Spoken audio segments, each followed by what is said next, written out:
एक मैं आपको सच्ची कहानी सुनाने जा रहा हूँ। बिल्कुल सत्य है।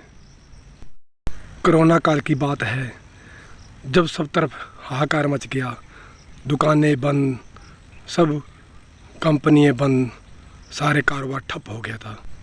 लोग घरों में कैद हो गए थे। किसी के पास खाने के लिए अन्न नहीं था, किसी के पास पीने के लिए पानी तक नहीं था। फिर कुछ समय बाद सरकार ने आदेश दिए कि दुकानें खोल सकते हैं थोड़े समय के लिए। मैं भी थोड़े से पैसे देकर एक किराने की दुकान पर गया।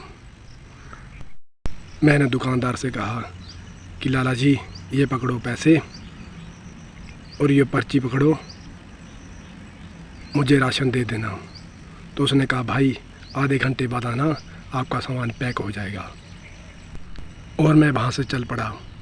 मैंने कहा चलो कहीं छुप जाते हैं, कोई आते जाते देख लेगा तो मुझे टोकेगा कि तुम सड़क पर घूम रहे हो।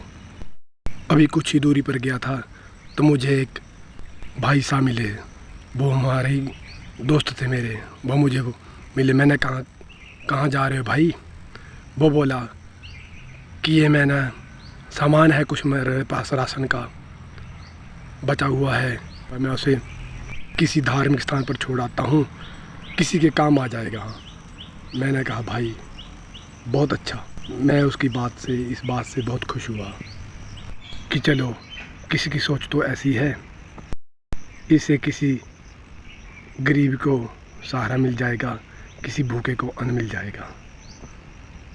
तो वो सामान खाद्य सामग्री लेकर चल पड़ा।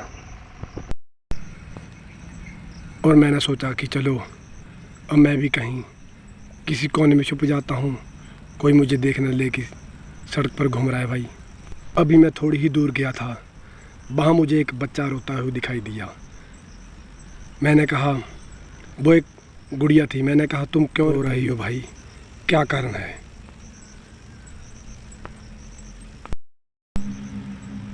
पास में खड़े उसके भाई को मैंने कहा, तुमने इसको डांटा क्या, इसको मारा पीटा क्या, क्यों रो रही है?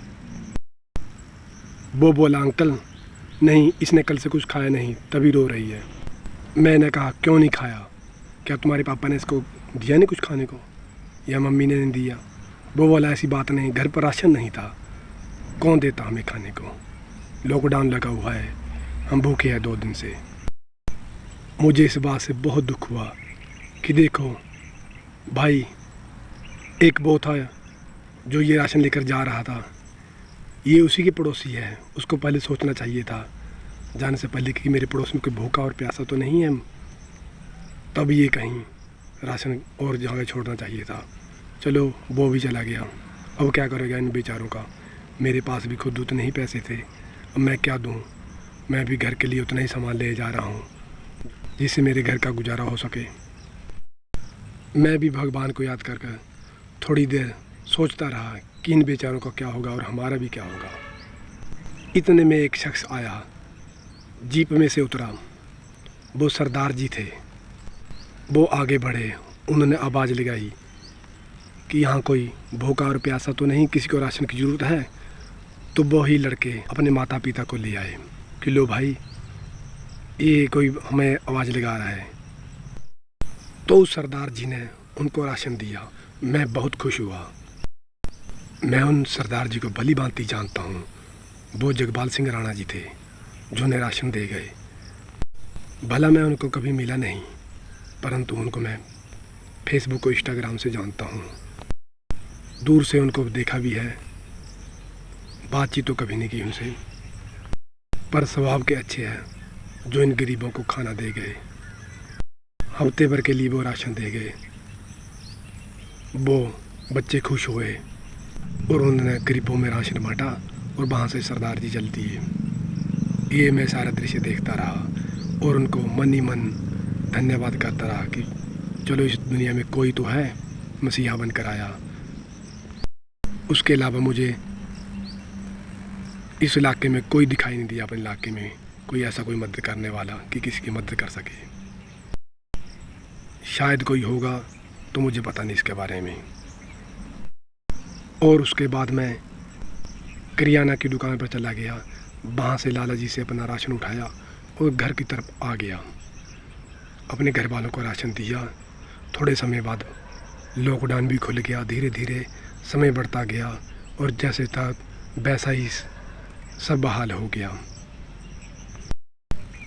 आपको इस कहानी के माध्यम से क्या शिक्षा मिलती है ये मुझे बता दो। मैं तो यही कहता हूँ कि अगर आप कहीं राशन छोड़ने जा रहे हो, कहीं किसी को धार्मिक स्थल पर या कहीं छोड़ने जाओ, उससे पहले आस पड़ोस में देख लो कोई भूखा तो नहीं मर रहा है, कहीं उस राशन की ज़रूरत उसे तो नहीं है। उसके बाद वो राशन कहीं और दीजिएगा। भूखे को अन्न और प्यासों को पानी पिलाना ही सब श्रेष्ठतम धर्म है। मानवता कल्याण ही सबसे बड़ा धर्म है। दान पुण्य तो हमेशा करते रहो आप, हाँ जहाँ मर्जी दे सकते हो, पर इससे पहले आप देखो कोई भूखा प्यासा हो आपके पड़ोस में, आप उसकी मदद कीजिएगा। इससे वो आपको अनेकों दुआएं देगा। आपको यह मेरी सच्ची कहानी कैसी लगी कमेंट बॉक्स में बताइएगा। धन्यवाद।